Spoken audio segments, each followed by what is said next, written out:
In the 1984 science fiction classic The Terminator, a murderous cyborg from the future played by Arnold Schwarzenegger hunted women in Los Angeles named Sarah Connor in order to stop a woman with its same name from giving birth to a man who would kill the cyborg's masters in the future. The plot was totally outlandish and not meant to portray or emulate any real event or situation, but a pair of murders in Houston, Texas in 2000 shocked area residents, and to sci-fi fans, it appeared to be a case of reality imitating art. In the span of less than 1 week, 2 women both named Mary Morris were murdered in eerily similar ways in Houston. Once the local media made the connections between the 2 women's names, then other connections were quickly made. The 2 women looked alike, the manner of their murders was similar, and their bodies were discovered in similar locations. With that many similarities, most people were convinced that the murders were somehow connected. Was a serial killer using the Terminator as an inspiration for his sick homicidal fantasies? The residents of Houston were on edge in the late months of 2000. Anyone could be the killer, and any woman named Mary Morris could be the next victim. First victim, Mary Henderson Morris was a 48-year-old wife and mother who worked hard as a loan officer at Chase Bank in Houston. She and her husband had built a good life for themselves and lived in the reasonably affluent Houston neighborhood of Spring Valley. They were hardworking, successful people who were well-liked by the neighbors, friends, and family. By all accounts, the couple had a good relationship and neither was involved in drugs or criminal activity, which makes this part of the case the most puzzling. The morning of October 12, 2000, began as any other in the Morris household. Mary woke up first, got ready for work, and left the house about 6 a.m. But Mary never made it to work. Mary's husband of 5 years, Jay, usually spoke with her several times during the day on the phone, so he began to worry when the afternoon came, and he had yet to hear from his wife. Mary's daughter from a previous marriage, Marilyn Blaylock, and Jay filed a missing person report early that evening about the same time a burned car was discovered in a vacant field. A call was made to the Harris County Sheriff's Department at about 10 a.m. that morning about what was believed to be burning debris or leaves. Later in the day, police arrived at the wooded area to find that it was not debris or leaves that were burning, but an automobile. After the fire was put out, the Sheriff's Department determined that a charred female body was inside. It was the body of Mary Henderson Morris. The fire made it impossible for coroners to determine the method of death, although it was quickly ruled a homicide. A search revealed that Morris' purse and wedding ring were missing, which suggested robbery, but too many questions remained. If it were a robbery, why was her car not taken? Why would a robber, or robbers, go to such lengths to conceal part of their crime? The crime was obviously not a carjacking because the car was burned. Even if it were an attempted carjacking gone bad, there would have been no reason to take the car and its owner to a remote location, kill the owner, and then burn the car. And why was the car dumped and burned in a vacant lot? The more investigators looked at the case, the less it made sense. There were also no witnesses to her abduction or murder. Due to the circumstances, authorities quickly determined that this was no ordinary murder case, but little did they know how extraordinary the case would become. Just 4 days later, after the Morris family put Mary to rest on October 16th, Blaylock made the painful, yet seemingly simple journey to the coroner's office to retrieve some of her mother's personal effects. Instead, she walked into an episode from The Twilight Zone. They told me they still had Mary Morris' body, recalled Blaylock. I was freaking out. I was thinking we just had the funeral. I saw the remains, and I was looking at something that wasn't even my mother. It turns out that the woman Marilyn Blaylock saw on the coroner's table was not her mother, but was in fact another woman named Mary Morris. Mary McGinnis Morris. Second victim, Mary McGinnis Morris shared a number of similarities with Mary Henderson Morris, which makes this case all that more eerie. Although Mary McGinnis was a bit younger than Mary Henderson at 39 years old, both women were attractive, gregarious brunettes. Mary McGinnis was also a professional woman who shared a nice suburban home with her husband. On October 16, 2000, the Harris County Sheriff's Department found the body of Mary McGinnis Morris badly beaten with a single gunshot to her head in a location about 25 miles from where Mary Henderson Morris was found days earlier. Mary McGinnis was also found murdered in her car in a vacant lot in Harris County. Although the vacant lots were located on different ends of the county, both spots had an eerie familiarity. In life and death, the two women shared some uncanny similarities, which raised the obvious question: who would want to kill the two Marys? Although authorities were at a loss trying to find suspects and reasons for the murder of Mary Henderson Morris, they quickly zeroed in on two potential perps for the Mary McGinnis case. At the time of her death, Mary McGinnis worked as a nurse practitioner and medical director at Union Carbide in Houston. Her supervisors noted that she was a good employee who got along with all of her co-workers, and likewise almost all of her co-workers liked Mary, with the exception of one, Dwayne Young. Dwayne Young was a nurse who worked alongside Mary, and as their time working together progressed, he apparently became obsessed with her. Young's obsession with Mary began innocently enough. He hung around her desk at work and engaged her in conversation whenever he could. The behavior at first seemed to Mary McGinnis to be more of a puppy love type situation than that of an obsessed maniac, but eventually Young's facade of a lost puppy dog was lifted to reveal the stalker that he was.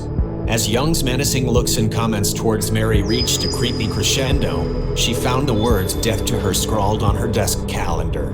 After numerous complaints to her bosses about Young's inappropriate and borderline illegal behavior, which was verified by co-workers, the stalker nurse was fired on October 13th, just 2 days before Mary disappeared. The note scrawled on Mary's desk proved to be the last straw.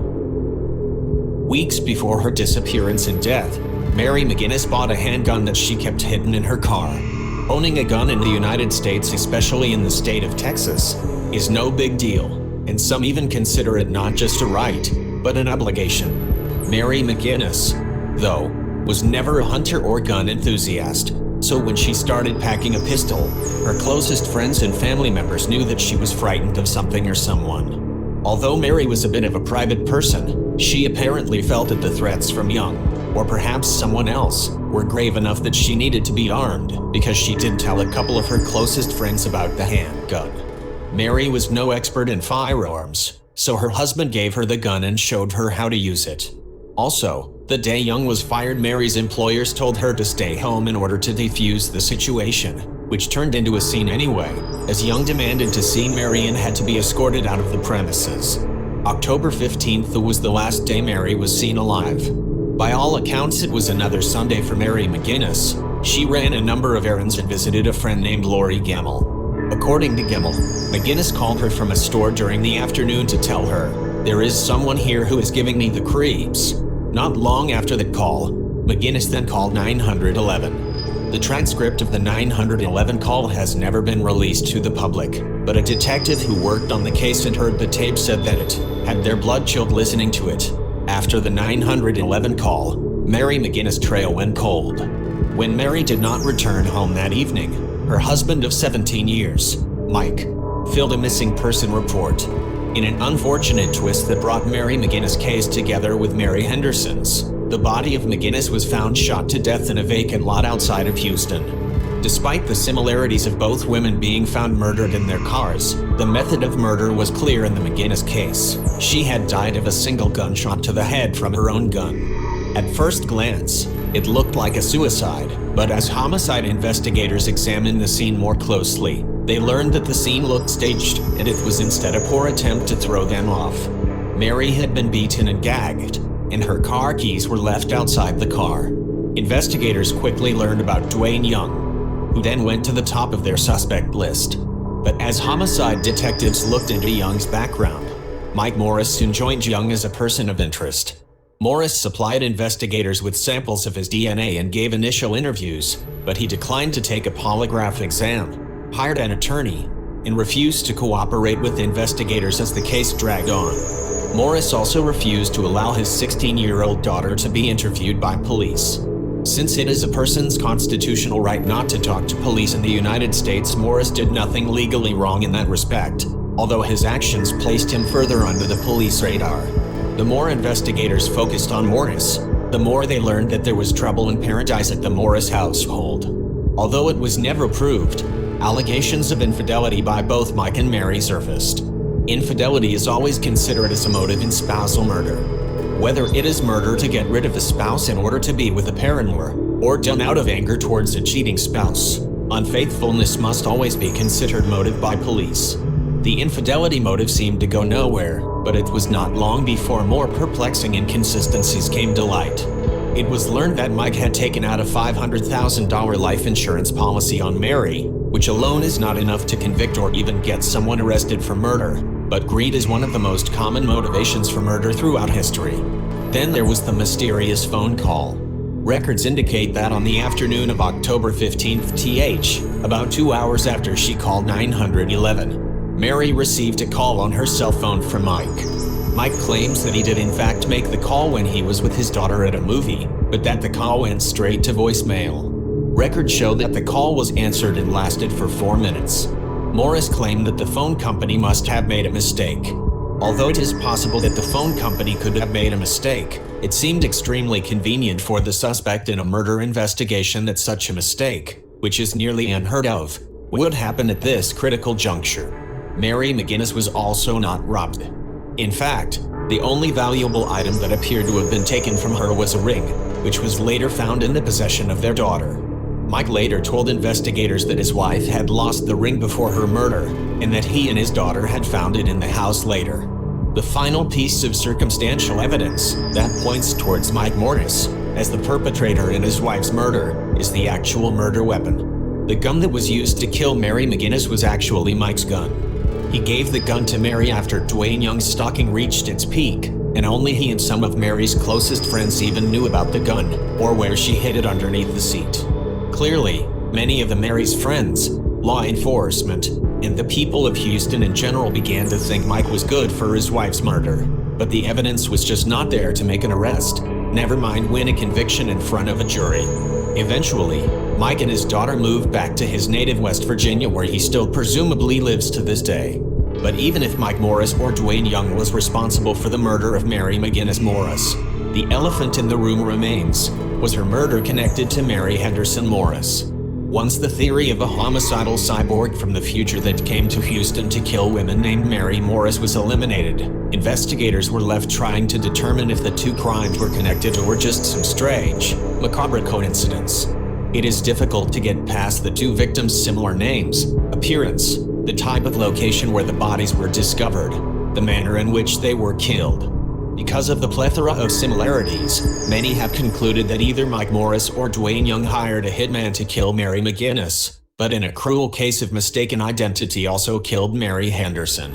An anonymous caller to the Houston Chronicle said, "They got the wrong Mary Morris," in reference to the murder of Mary Henderson Morris. But investigators remain unconvinced that the two homicides are related. As far as the dates go, they are so close they could be linked, said Harris County Sheriff's Detective Wayne Coleman. But when someone is hired to kill someone, they are going to have their information and know their habits. Hitmen don't just go out with nothing. As of 2016, both cases remain cold. Sometimes reality is stranger than fiction. That's it. We will be back with some other real murder mysteries next time. Thanks for watching the video. Please hit the like button to subscribe our channel. Comment and share with care.